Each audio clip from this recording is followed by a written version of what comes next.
ए सुनो, minimum deviation,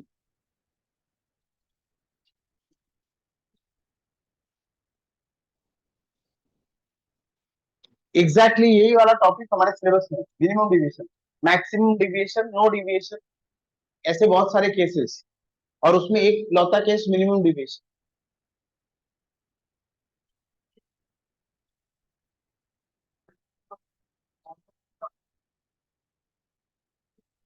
हाँ, अब कब होता है minimum deviation? Fact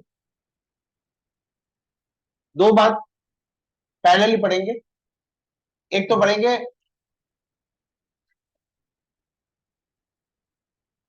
conditions of minimum deviation, और एक पढ़ेंगे factors affecting minimum deviation.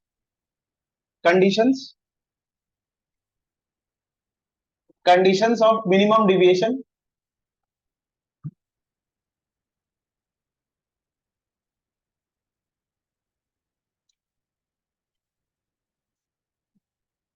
Factors affecting, factors affecting deviation.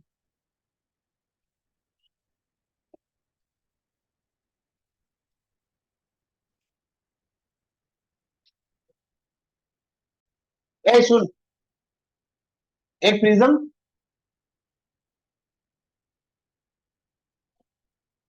ये एंगल ऑफ प्रिज्म है,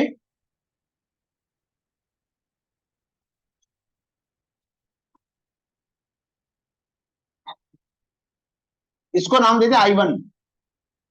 आई वन वो एंगल ऑफ इंसिडेंस जो बाहर है। ये जैसे ही प्रिज्म के अंदर जाएगा, ये बेंड टुवर्ड्स द नॉर्मल हो जाता है, बेंड टुवर्ड्स द नॉर्मल, इसको नाम देते हैं आर वन। और फिर यहां क्या बनाऊंगा? नॉर्मल, इसको नाम देते हैं आर टू। इसको कहते हैं angle of refraction inside the prism, angle of refraction r one, angle of refraction r two. मैंने एक बार भी नहीं कहा कि ये दोनों वैल्यू इक्वल है, मैंने कहा ही नहीं, और तुमने खुद से सोचा भी नहीं है। ये आई वन अलग है, ये आर वन अलग है, ये आर टू अलग है। और जब ये लाइट बाहर आएगी प्रिज्म से, बेंड अवे फ्रॉम नॉर्मल, ये ऐसे मुड़ गई, और इस एंगल को मैं क्या नाम दे रहा हूँ? आई to.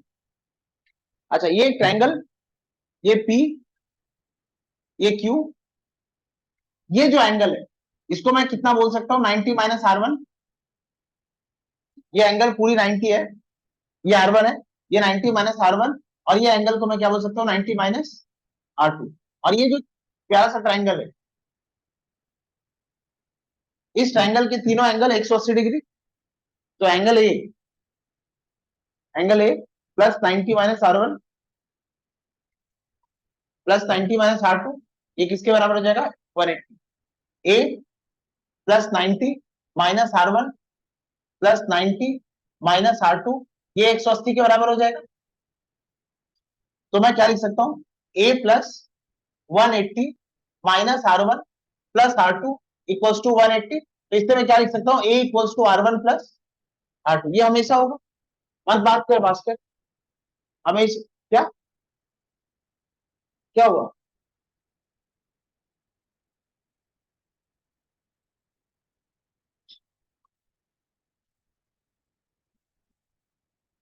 Right, r one plus r two ये हमेशा किसके बराबर होगा? ये आर वन आर टू का इनसाइड द प्रिज्म। ये क्या है? Refracting angle, angle of prism, ये दो तीन नामों से क्वेश्चन में आ सकते। ये समझ आ गया? अच्छा, डिविएशन कहां कहां हुआ है? ये इंसिडेंट रे को मैंने सामने खींच दिया, ये सब मिटा रहा हूं। ये इंसिडेंट रे को मैंने सामने खींच दिया, और ये इमर्जेंट रे, ये इंसिडेंट रे,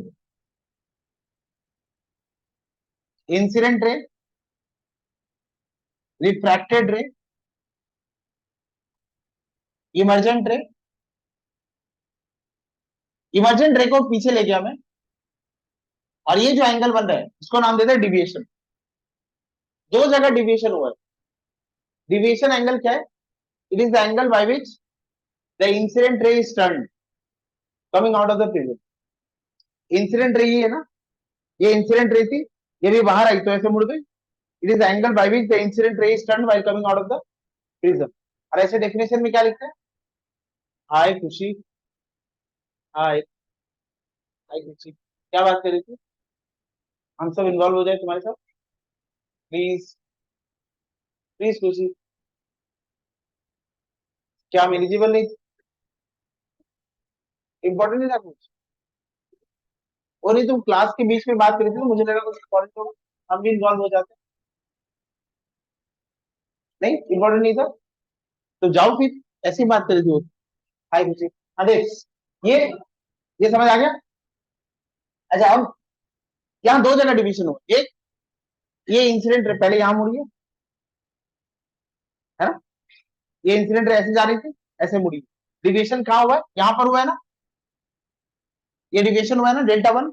और फिर एक डिविएशन, अगर ये लाइट यहां से आती, principle of reversibility of light, अगर ये लाइट यहां से आती तो ये इंसिडेंट होती, ये रिफ्रैक्टेड होती, ये इमर्जेंट होती। तो यहाँ पे मुड़ती है लाइट, ये ऐसे नहीं जाकर ऐसे जाती। तो ये क्या हुआ? Deviation delta 2। इसको मैं डेल्टा 2 बोल सकता हूँ। अच्छा, ये जो डेल्टा है ये किसके बराबर है? Delta 1 plus delta. ये डिविएशन, ये देखो, ये एक प्यारा सा ट्राइंगल है, ये ट्राइंगल, ये दोनों ऑपोजिट एंगल, ये उसका एक्सटीरियर एंगल। तो मैं इधर लिख सकता हूँ delta equals to delta 1 plus delta 2। और डेल्टा 1 को मैं क्या लिख सकता हूँ? I1 minus R1, I1 minus, लिख सकता हूँ ना, लिख सकता हूँ। इसको मैं लिख रहा हूँ I1 माइनस R1, और इसको मैं क्या लिख सकता हूँ? I2 minus R2। I1 plus I2 minus R1 plus R2, ये हो गया। एंड R1 प्लस R2 क्या होता है? ए। तो मैं डिविएशन को अब क्या लिखूंगा? I1 प्लस I2 माइनस, ये आ गया डिविएशन। कोई डाउट है इसमें? ये समझ लो। अच्छा, अब इसमें थोड़ा सा काम करते हैं। इस सरफेस पे रिफ्रैक्शन हुआ है, इस सरफेस पे, और इस सरफेस पे भी रिफ्रैक्शन हुआ यहाँ पर। तो यहाँ मैं स्नेल्स लॉ लगा देता हूँ, और यहाँ भी स्नेल्स लॉ लगा देता हूँ। स्नेल्स लॉ लगा सकता हूँ दोनों में। अच्छा, अगर मैं यहाँ स्नेल्स लॉ लगाता हूँ, एक काम करते हैं, इसको नाम देता हूँ ए, इसको बी, और इसको सी। अच्छा, यहाँ तक किसी को कोई डाउट नहीं है ना? अब मिनिमम डिविएशन कब होगा? मिनिमम डिविएशन कब होता है? पहले मैंने देखा एंगल ऑफ इंसिडेंस इस डिविएशन एंगल को कैसे वेरी कर, ये एंगल ऑफ इंसिडेंस, ये एंगल ऑफ इंसिडेंस इस डिविएशन एंगल को कैसे वेरी कर रहा है? वे ग्राफ आए, ये I1 और I2 वैल्यू सेम है, मैंने कभी नहीं कहा, और तुमने खुद से सोचा भी नहीं। ये अलग है, ये अलग है। अच्छा, ये डिविएशन के लिए दो एंगल ऑफ इंसिडेंस है। For any angle of deviation there are two angle of incidence for any given angle of deviation. Suppose ये 36 डिग्री, ये 48 है, ये 51। मतलब मैं अगर 48 में इंसिडेंट कराता हूँ तो भी डिविएशन कितना होगा? 36। मैं अगर 51 में डिविएशन कराता हूँ, इंसिडेंस कराता हूँ, तो भी कितना होगा? 36। For any given angle of deviation there are two angle of incidence, है ना? ये बात समझ आ गई? कोई डाउट इसमें? नहीं। एक ग्राफ प्लॉट किया मैं,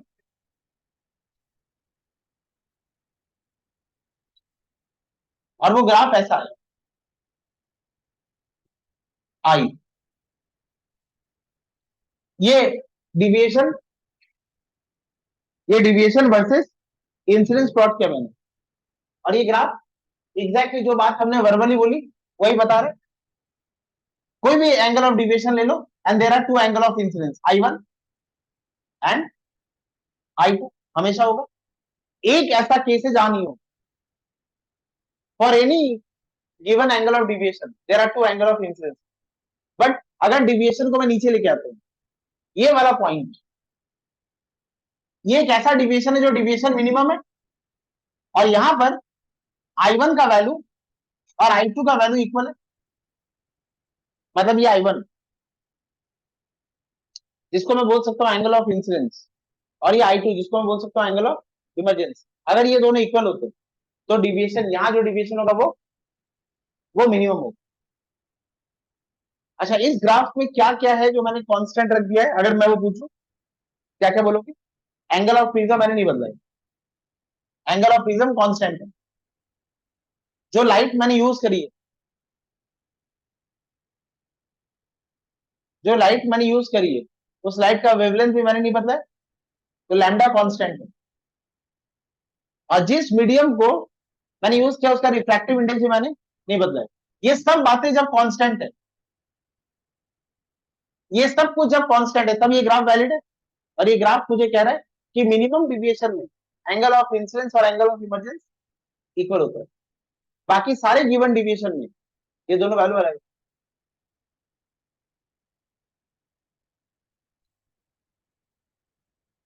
अब देखो, अच्छा, कोई डाउट इसमें? क्या होगा minimum deviation when angle of incidence is equal to angle of emergence. अच्छा, एक बात ऐसे सुनो तो, जब I1 I2 के इक्वल है, तो R1 R2 के भी इक्वल है ना,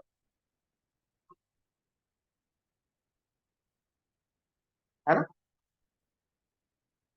sine i sine I1 by sine R1 mu होगा, sine I1 by sine R1 mu होगा। और अगर मैं लाइट को यहां से लेके आता हूं, तो sine I2 by sine R2 mu होगा। न्यू तो सेम है, न्यू सेम है ना? अच्छा, अगर साइन I1, अगर I1 I2 के इक्वल है, मतलब मैं कौन से केस की बात कर रहा हूँ? Minimum deviation. अगर I1 I2 के इक्वल है, तो R1 R2 के इक्वल होगा, पक्का? इसमें किसी को डाउट है? नहीं। अच्छा, आई अगर R1 R2 के इक्वल है, तो ये जो एंगल है, ये एंगल 90 माइनस R1, और ये जो एंगल है 90 माइनस R2, ये भी इक्वल होगा ना? अच्छा, ये एंगल अगर इक्वल है और ये एंगल अगर इक्वल है, तो ये साइड और ये साइड इक्वल होगा ना? नहीं समझे? चलो फिर से बात करते हैं। मैंने क्या कहा? मैं I1 और I2 इक्वल मोमेंट में बात कर रहा हूँ। किस मोमेंट की बात कर रहा हूँ? Minimum deviation.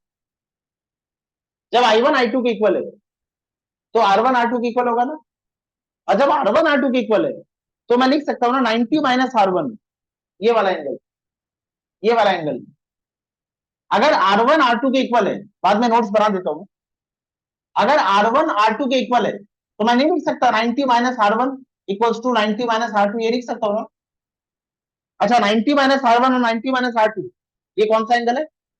ये वाला, ये वाला एंगल और ये वाला एंगल ना? अच्छा, ये एंगल अगर इक्वल है, तो ये साइड और ये साइड इक्वल होगा ना? तो मैं लिख सकता हूँ ए पी और ए क्यू इक्वल है। कब लिख सकता हूं मैं? जब मिनिमम डिविएशन में I1 I2 के इक्वल है, मिनिमम डिविएशन में R1 R2 के इक्वल है, मिनिमम डिविएशन में AP AP के इक्वल है।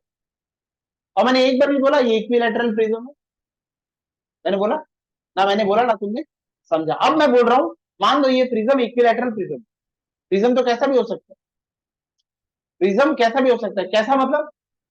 प्रिज्म ऐसा भी हो सकता था, प्रिज्म ऐसा भी हो सकता था, ये इक्विलैटरल ही है ना? अच्छा, अब मैं बोल रहा हूँ प्रिज्म कौन सा है? इक्विलैटरल। अगर ये इक्विलैटरल प्रिज्म है, अगर ये इक्विलैटरल प्रिज्म है, ये एंगल 60, ये एंगल 60, ये एंगल 60, ये साइड और ये साइड अगर इक्वल है, तो ये लाइन इसके ऑटोमेटिकली पैरेलल हो जाएगी। अच्छा, तो मैं क्या बोल सकता हूँ? मिनिमम डिविएशन में कब होगा minimum deviation? When angle of incidence is equal to angle of emergence. Second, when R1, when angle of refraction at both the surfaces, when angle of refraction at both the surfaces are equal. Third, when AP is equal to AQ, and if prism is equilateral, then refracted ray becomes parallel to base of the, ये बोल सकता हूँ? कोई doubt है इसमें? नहीं। ये सबको लिखना शुरू कर। अच्छा, यहां तक लिखा हुआ होगा ना तुम लोग का? ये नहीं लिखा है? ये सब लिखा है, यहीं से शुरू कर रहे हैं। Condition of minimum deviation, number one, number one क्या लिखूंगा, ये डायग्राम बना लो एक बार, ये डायग्राम बस बना लो प्रैक्टिस के लिए।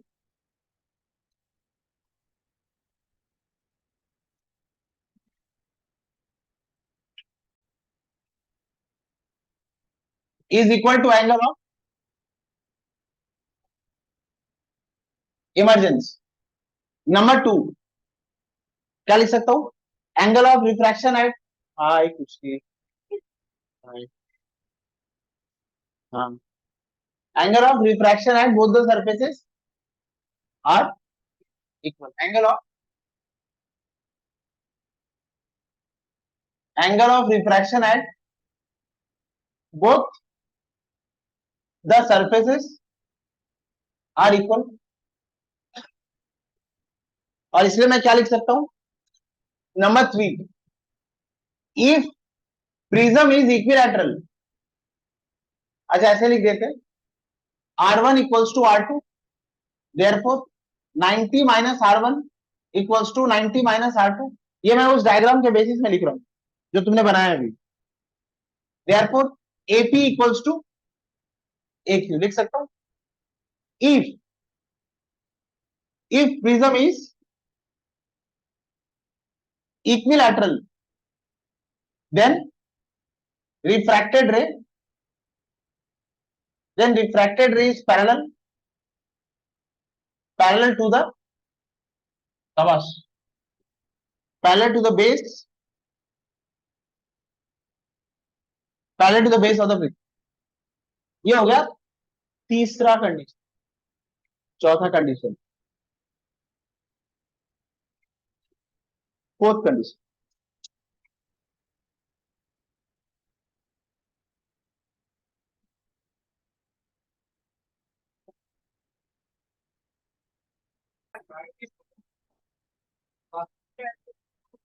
ना 90 90 कैसे, चलो आगे का डिराइव करेंगे। ये ये सुन सुन हो, ये इक्विलैटरल वाला केस, ये पर्टिकुलरली हमारे सिलेबस, इसलिए हम इक्विलैटरल पे बात कर रहे हैं। ये जनरल केस था पहले, अब इसको इक्विलैटरल कर दिया। अब मैं क्या बोल रहा हूँ, डेल्टा किसके बराबर था, i one plus i two minus a, और at minimum deviation,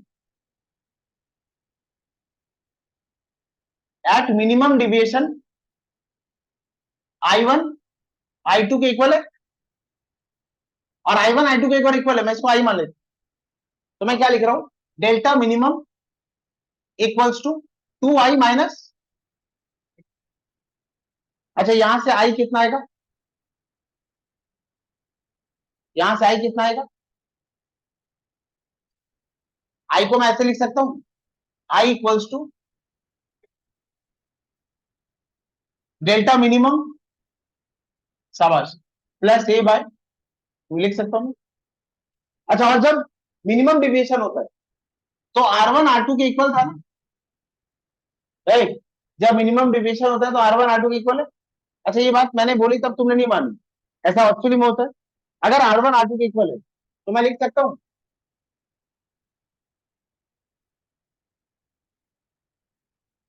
also r one equals to r two को क्या मान लेते हैं, आर, ये मान लिया। अच्छा तुम बोलो, r one plus r two किसके बराबर होता है, r one plus r two किसके बराबर है, ए के बराबर।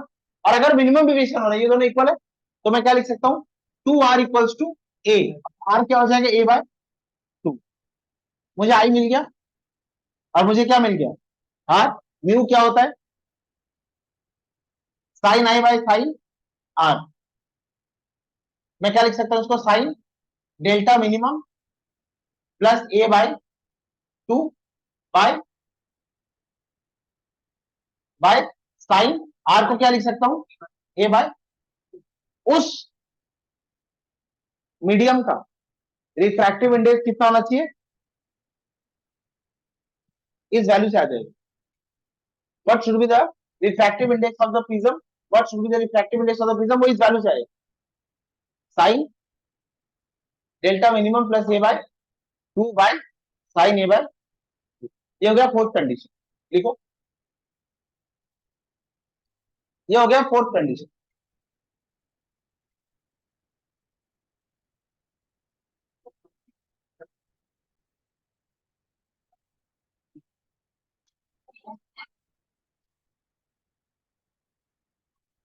सुनो, डेल्टा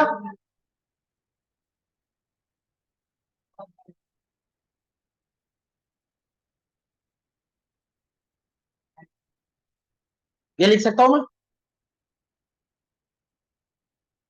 और जिस सरफेस में जिस सरफेस में रिफ्रैक्शन हो रहा है, ये सरफेस ए बी, ये क्या है पॉइंट, ये पॉइंट पी, और यहां मैं क्या लिख सकता हूं, ये एंगल क्या है I1, और ये एंगल क्या है, इसको मैं बोल रहा हूं I1, इसको मैं बोल रहा हूं R1। अच्छा क्या होता है, mu equals to sine i by sine are.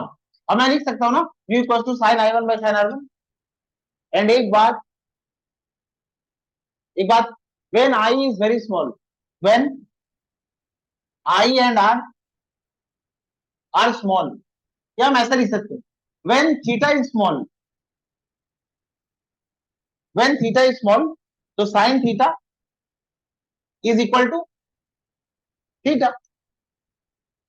तो मैं इसको क्या लिख सकता हूं, I1 बाय, मैं इसको क्या लिख सकता हूं, mu equals to I1 by R1, इसको लिख सकता हूं ना मैं।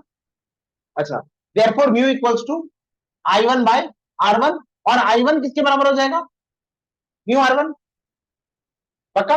और I2 किसके बराबर हो जाएगा, म्यू, ये बात समझ आई, किसी को डाउट है इसमें, ये समझ आया। अच्छा देयरफॉर मैं ऐसे लिख सकता हूं ना, I2 इक्वल्स टू म्यू R2। वैसे तो नहीं समझी ना, नहीं, इस सरफेस पे अगर रिफ्रैक्शन होता है, यहाँ सेंस लॉ लगा देते, सेंस लॉ लगाओगे, सेंस लॉ क्या होता है, mu equals to sine i by sine r. अगर थीटा स्मॉल है तो साइन थीटा थीटा के बराबर हो जाता है, तो मैं लिख सकता हूँ ना साइन आई को I1 और साइन आर को R1, अगर थीटा स्मॉल है।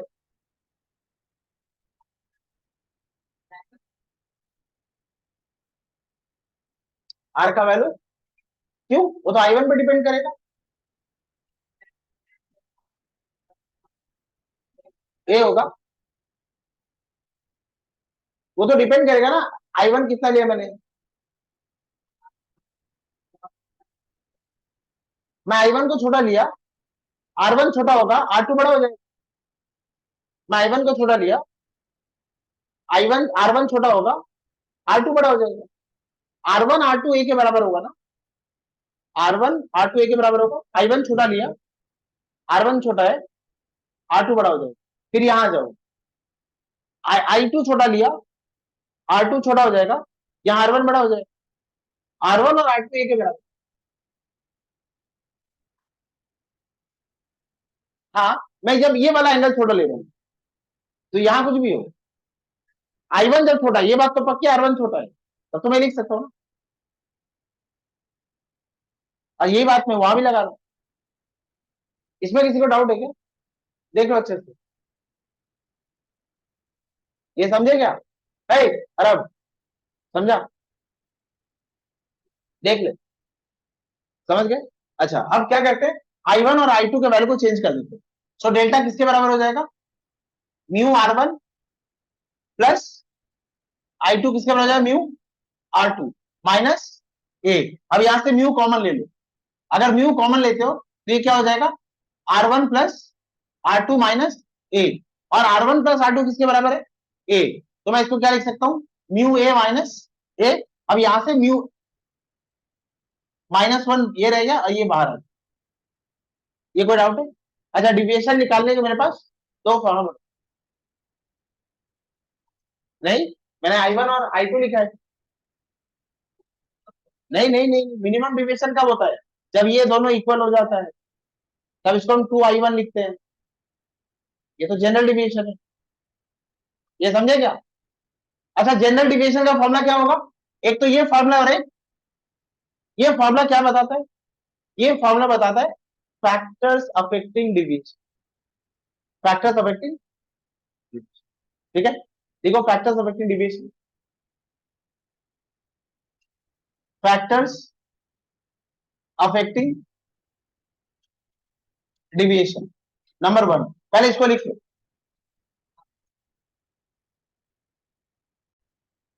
therefore deviation equals to mu -1, mu -1 है अच्छा पहला factor, factors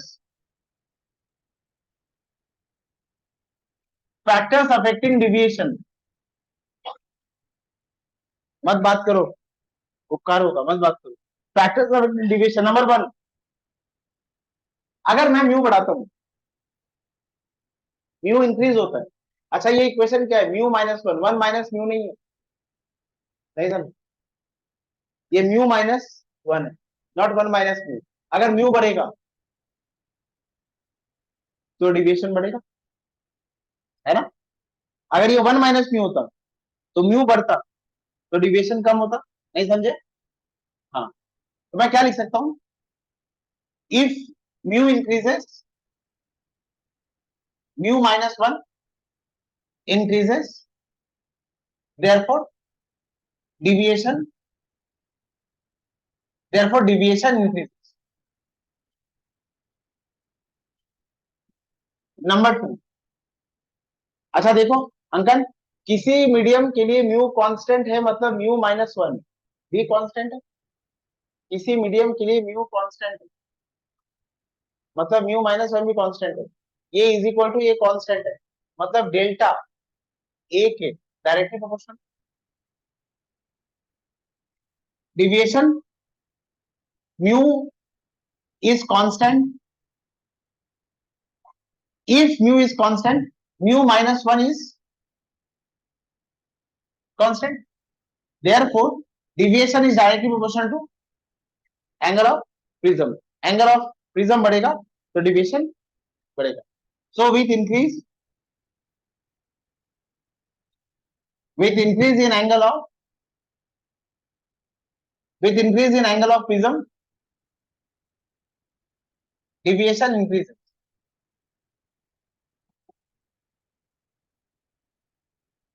number three,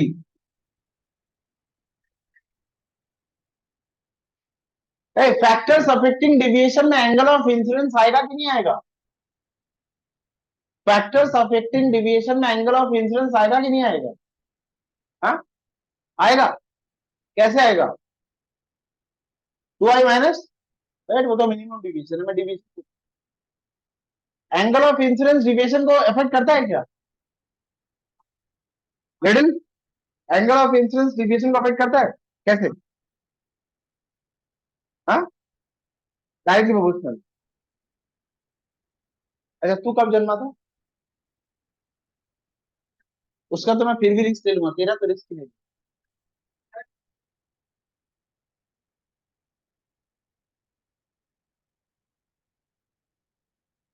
deviation angle of incidence पे डिपेंड करता है, ये ग्राफ और क्या, ये ग्राफ और क्या बोलते हैं, बट ये ग्राफ बोलोगे, ये ग्राफ क्या है, डिविएशन आई प्लॉट, है ना, डिविएशन और आई का वेरिएशन, डिविएशन और आई का variation when mu constant, when mu constant, a constant and lambda constant. अच्छा बहुत सारे इंग्लिश एक साथ बोले हो कभी, मैडम एक साथ बहुत सारे इंग्लिश बोला है, नहीं मैं गो टू टॉयलेट है, मैं ड्रिंक वाटर की बात कर, बहुत सारे इंग्लिश एक साथ, अरे लिखने की बात नहीं कर, बोलने, कब कब बोला था, कब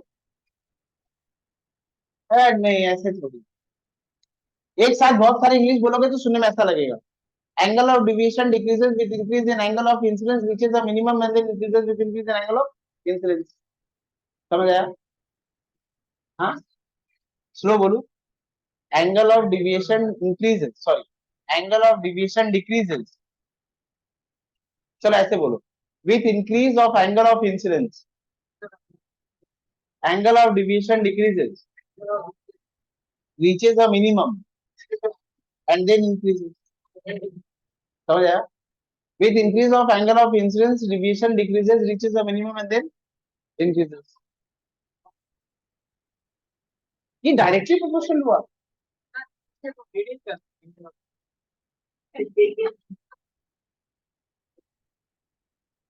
शाबाश,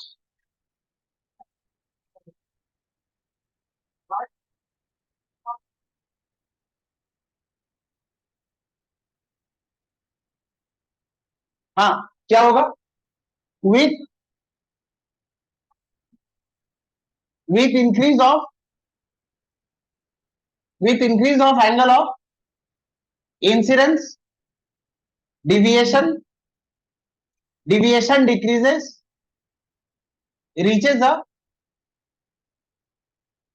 reaches a minimum, and then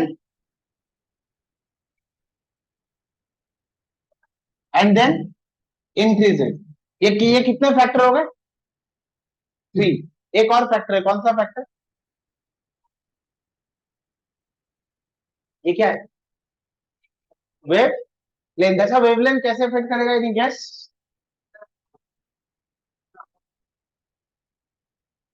जितना म्यू बढ़े, सॉरी अर्णव, जितना वेवलेंथ बढ़ेगा उतनी वेलोसिटी ज्यादा, जितना वेवलेंथ बढ़ेगा उतनी वेलोसिटी ज्यादा होगी। अच्छा, जितनी वेलोसिटी ज्यादा होगी उतना म्यू कम होगा, और जितना म्यू कम होगा उतना डिविएशन कम होगा। मतलब वेवलेंथ बढ़ने से वेलोसिटी बढ़ जाती है, और वेलोसिटी बढ़ने से म्यू कम हो जाता है, म्यू कम हो जाता है तो डिविएशन कम हो जाता है। ठीक है ना? चलो लिखते हैं, ये मिटा दू, है ऊपर वाले हो गए।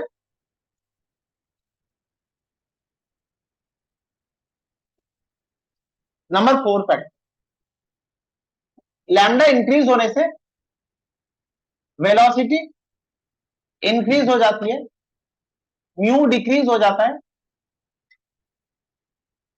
और म्यू डिक्रीज हो जाता है तो डिविएशन डिक्रीज हो जाता है। नंबर 4, लैम्डा बढ़ने से म्यू कम हो जाता है, लैम्डा ज्यादा होने से म्यू कम हो जाता है, और म्यू कम होने से डिविएशन भी डिक्रीज हो जाता है। अच्छा, अब मैं एक क्वेश्चन पूछता हूं तुमसे, एक्सरसाइज, रेड लाइट और येलो लाइट में,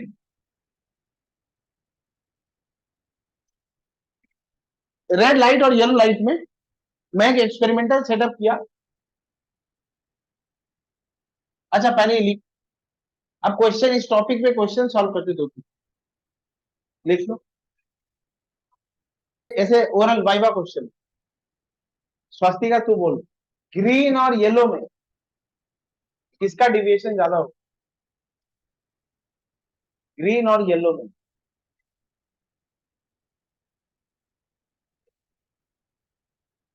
किसका डिविएशन कम होगा? येलो बोलो, येलो का वेवलेंथ ग्रीन से ज्यादा है, येलो का वेवलेंथ ग्रीन से ज्यादा है, वेवलेंथ ज्यादा होगा तो डिविएशन। मत बात करो आपस में, ये क्या तरीका है? सिग्नल में रेड लाइट यूज क्यों करते हैं? क्योंकि रेड लाइट में डिविएशन, इसे देखो कौन सा कलर यूज करते हैं, रेड, येलो और, अच्छा मानो ब्लू, वायलेट और इंडिगो, तो 420 मोड में सिग्नल जलता, मुझे रजवाड़ी में भी ना दिखता, डिविएट हो जाता, मैं आगे बढ़ता जाता, धक्का खा जाता, और उसको प्यारा हो जाता। आप समझे ये बात? आप 2-3 क्वेश्चन सॉल्व करो, एक क्वेश्चन लिखो।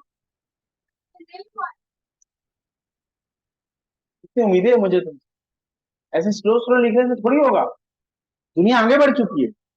एक क्वेश्चन लिखो, एक क्वेश्चन लिखो, देखो, light is incident at an angle 60 degree, light is incident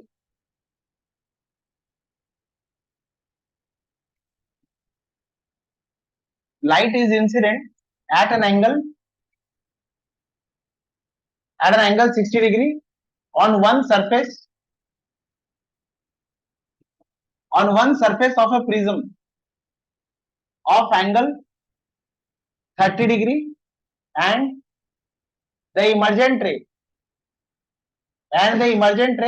makes the emergent ray makes an angle 30 degree with incident ray,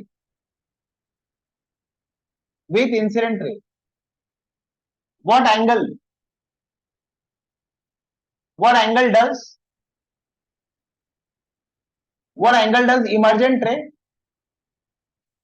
makes with the surface?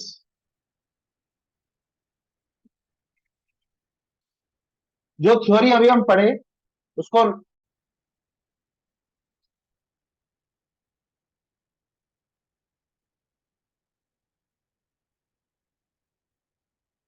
अच्छा एंगल ऑफ डिविएशन कितना है देख, इसलिए थ्योरी पढ़ाई जाती। इमर्जेंट रे मेक्स एंगल 30 डिग्री, ये क्या एंगल ऑफ, ये एंगल ऑफ डिविएशन, ये एंगल ऑफ डिविएशन है, ये एंगल ऑफ प्रिज्म है, और ये क्या है I1, ये I1 आ गया। अब सॉल्व करो,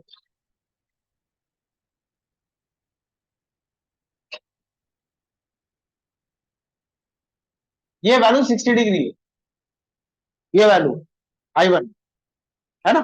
अब ये प्रिज्म की तरफ बेंड हो गई और फिर लाइट बाहर आ गई। अच्छा, हाँ वेरी गुड, और ये लाइट ऐसे बाहर आएगी ना, तो सूरज, ये समझ आया। अच्छा ये इमर्जेंट रे मेक्स एन एंगल, इमर्जेंट रे makes an angle 30 degree with incident ray, मतलब ये कौन सा एंगल है, ये डिविएशन। और प्रिज्म का एंगल कितना दिया है 30 डिग्री। मुझे क्या निकालना है, यहाँ एक नॉर्मल बना लो। अच्छा ये एंगल कितना होगा राजू, राजू ये एंगल को क्या नाम देते हैं हम, हाँ हाँ इसको I2 बोलते हैं ना, ये I2 है ना, ये समझी तुम, कोई डाउट इसमें नहीं। तो मैं डेल्टा को क्या लिख सकता हूँ, delta equals to I1 plus I2 minus 8, ये कितना है 30, I1 कितना है 60, I2 मुझे निकाल, मत बात करो आपस में, मत बात कर। I2 माइनस 8, ये कितना है 30, ये कितना हो जाएगा 30 plus 30 equals to 60 plus I2 का वैल्यू कितना आ रहा है 0। अच्छा I2 का वैल्यू 0 आ रहा है, इसका क्या मतलब है, शाबाश, I2 का वैल्यू 0 आ रहा है, मतलब लाइट नॉर्मल होकर निकल रही है, और लाइट अगर नॉर्मल होकर निकल रही है तो वो सरफेस के साथ 90 डिग्री, ये समझे, light is coming out of the prism along the normal, तुम समझी।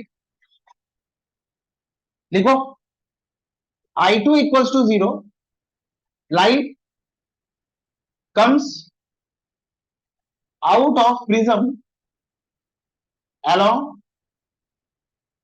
along the normal drawn on the second surface, hence hence emergent ray hence emergent ray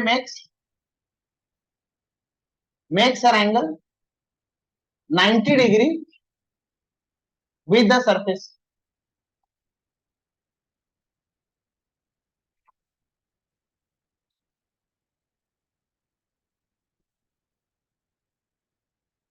ठीक है, देखो सॉल्व करो, एक क्वेश्चन है इसके बाद एक दो और सॉल्व करो। Light is incident at an angle, अच्छा light is incident on one surface of prism, incident on light is incident on one surface of a prism of angle 60 degree, of angle 60 degree, and the emergent ray and is, अच्छा and the emergent ray makes an angle 30 degree with incident ray, what angle does the what angle does the refracted ray what angle does the refracted ray makes with the base of prism of of refractive index of refractive index √2, solve करो। मजा आ जाएगा।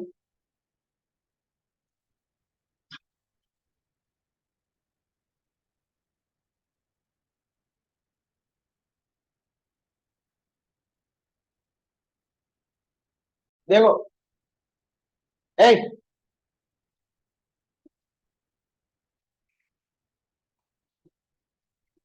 Mu equals to क्या होता है, sine i by sine are.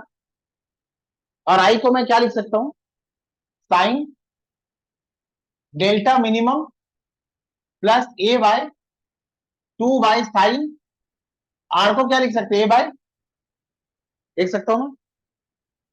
ये valid है ना। अच्छा, सारे वैल्यूज एक बार प्लॉट करते हैं। साइन डेल्टा मिनिमम, मैं इसको 30 लिख रहा हूं। हाँ, मैं अभी लिखते पा रही हूँ, मैं लिख रहा हूँ, जबरदस्ती लिख रहा हूँ। देख, मैं इसको लिख रहा हूँ 30 प्लस एंगल ऑफ प्रिज्म को कितना लिख रहा हूँ, एंगल ऑफ प्रिज्म कितना हो जाएगा 60, ये हो जाएगा बाई 2, बाई ये कितना हो जाएगा साइन 60/2, ये कितना आ जाएगा साइन 90/2 बाई साइन 30, ये वैल्यू कितना हो जाएगा sine, therefore v equals to sine 45/साइन 30 ना, ये आ जाएगा। अच्छा, साइन 45/साइन 30 कितना आएगा, रूट, शाबाश, ये किसके बराबर आ गया, रूट, वाव, म्यू किसके बराबर आ गया, रिफ्रैक्टिव इंडेक्स ऑफ प्रिज्म के बराबर। और ऐसा कब होता था, जब डिविएशन,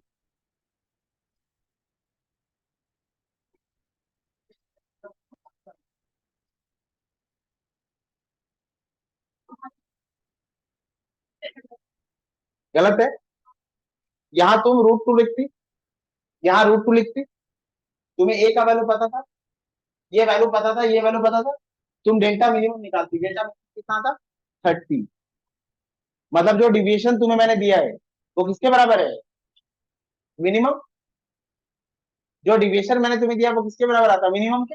और ये प्रिज्म क्या है, इक्विलैटरल, नहीं समझे, यहाँ रूट 2 रखती चीफ मिनिस्टर, यहाँ रूट 2 रखती, ये वैल्यू तुझे दिया था ना, यहाँ रूट 2 रखती, और ये पूरा सॉल्व करती, डेल्टा मिनिमम निकालती, तो वो 30 आता, वो 30 आता ना। ए बस बात कर शागनी, मैं इस पर रूट 2 रखता और ये सब कुछ सॉल्व करता, ये वैल्यू गिवन है मुझे, ये गिवन है, ये गिवन है, डेल्टा मिनिमम निकालता, वो डेल्टा मिनिमम कितना था 30, और मुझे डिविएशन एंगल भी कितना दिया है 30, मतलब लाइट मिनिमम डिविएशन हुआ है। अच्छा, minimum deviation in which prism, equilateral prism, अगर मिनिमम डिविएशन हुआ है equilateral prism, refracted ray is parallel to the base of the prism, और अगर रिफ्रैक्टेड रे बेस प्रिज्म के बेस के साथ पैरेलल है तो एंगल कितना होगा, समझा, कोई डाउट इसमें, हाँ ये तो आ ही सकता है।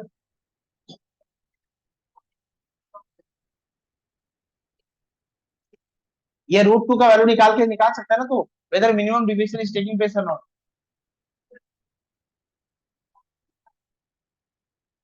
मैं तो पहले से बोला थोड़ा जबरदस्ती वाला क्वेश्चन, ये थोड़ा जबरदस्ती वाला क्वेश्चन, पर थ्योरी समझ आ गई, हाँ समझ आया, लिख लो। अच्छा, hence this is the condition of pure minimum, समझ आ रहा है, hence minimum deviation, hence minimum deviation has taken place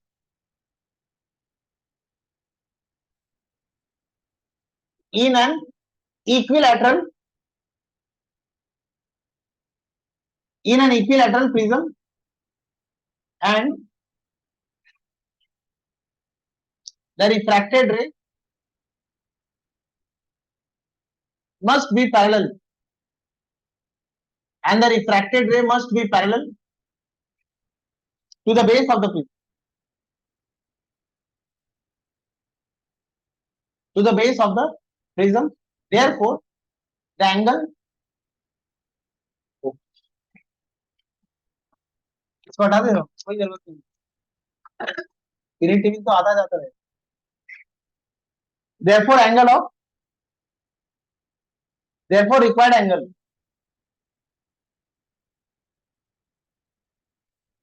equals to 0 degree।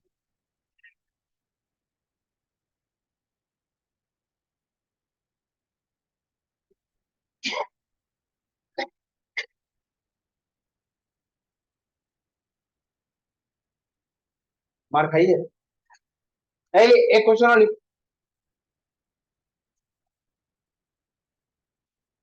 Tough question करोगे कि इजी करोगे?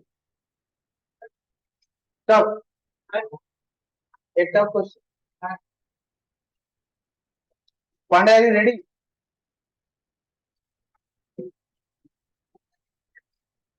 Find the angle of incidence, देखो, find the angle of incidence for minimum deviation. Find the angle of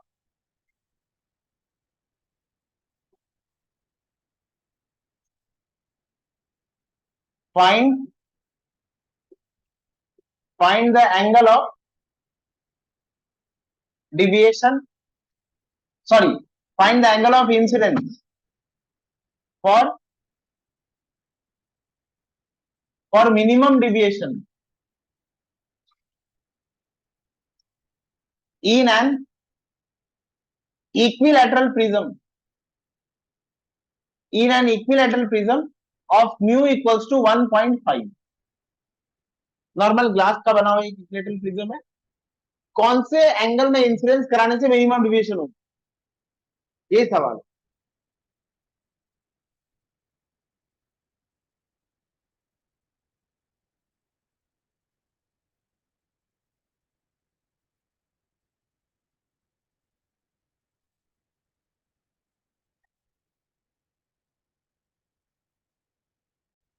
also calculate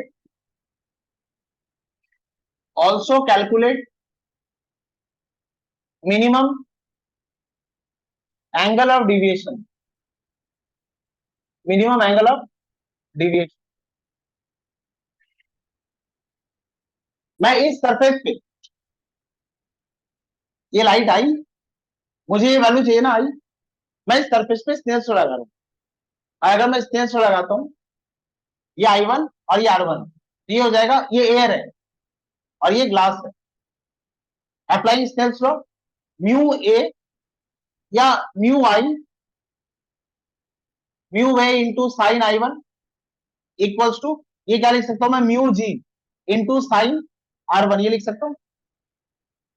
अच्छा, अब मैं क्या करूं, mu A का वैल्यू कितना होगा,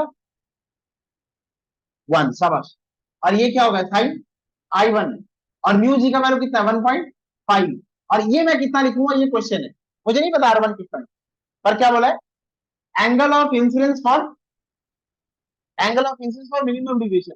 मिनिमम डिविएशन माने R1 equals to R2 equals to R, R1 plus R2 equals to A, 2R equals to A, R equals to A by 2। तो मैं इस R की जगह क्या लिख सकता हूं, A बाय, मैंने R equals to A by 2 लिखा, मतलब मैंने क्या मान लिया, कौन क्या हुआ है, मिनिमम डिविएशन।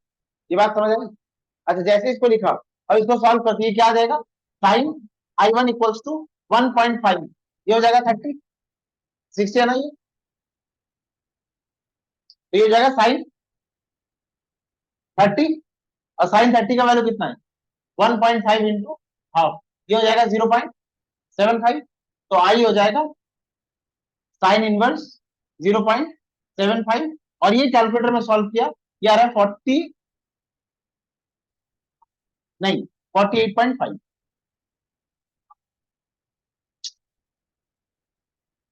ये वैल्यू अगर ये क्वेश्चन मैं दिया तो मैं ये वैल्यू दे दूंगा तुम्हें, ये वैल्यू मैं तुम्हें दे दूंगा।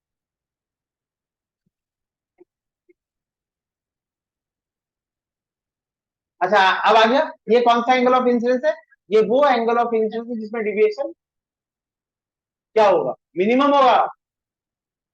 क्लियर हो गया? अब मिनिमम डिविएशन अगर मुझे निकालना है तो मिनिमम डिविएशन क्या होगा, 2i माइनस 8। अब सॉल्व करेंगे, डिविएशन मिनिमम कितना आएगा, 2 इंटू 48। जो चालाक होगा वही समझेगा कि आंसर है। बहुत लोगों के लिए तो बोलेगा question out of syllabus, question tough. अच्छा ये कितना हो जाएगा? ये सॉल्व करें, बोलो कितना हो जाएगा? 97.97 माइनस 60, 37।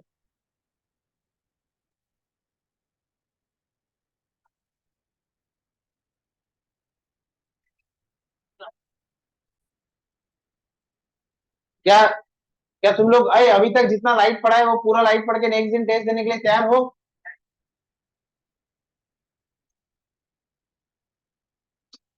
होगा नेक्स्ट क्लास में, नेक्स्ट सैटरडे। वो आज सैटरडे है ना? हाँ नेक्स्ट सैटरडे पूरा लाइट अभी तक जहां तक पढ़ो। अच्छा एमएनएम ये क्वेश्चन है तेरे, ये पैरेलल सर्किट।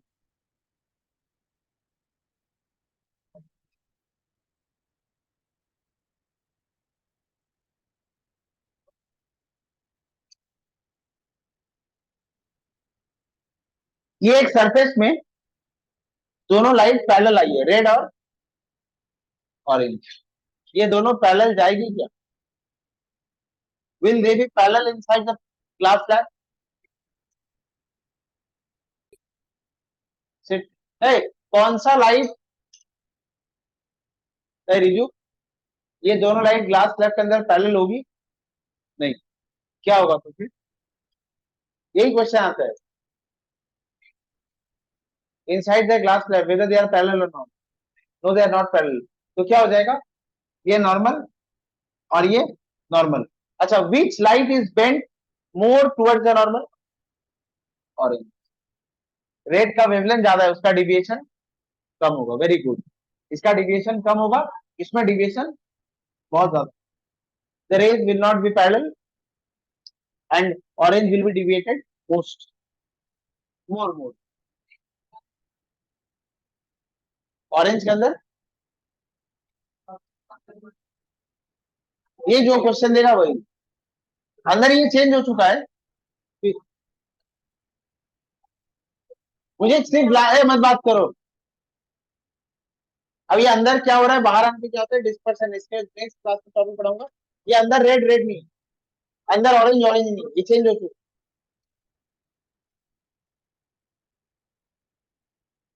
ये ऑरेंज का कलर वेवलेंथ चेंज होगा। ये ऑरेंज हो सकता है वायलेट से भी नीचे चली गई। ये ऑरेंज ग्लास स्लैब के अंदर वायलेट से नीचे चली गई, ऐसा हो सकता है। अगर इसका रिफ्रैक्टिव इंडेक्स 2.4 है, मान लो ये बहुत ज्यादा है, तो ऑरेंज वायलेट हो चुकी है अंदर, और फिर बाहर आएगी तो फिर क्या हो जाएगी, फिर ऑरेंज हो जाएगी। ऑरेंज ये सारे कलर चेंज हो जाते हैं, ये सारे कलर अंदर बाहर आके फिर अपने ट्रू कलर पर ये पढ़ेंगे ये टॉपिक।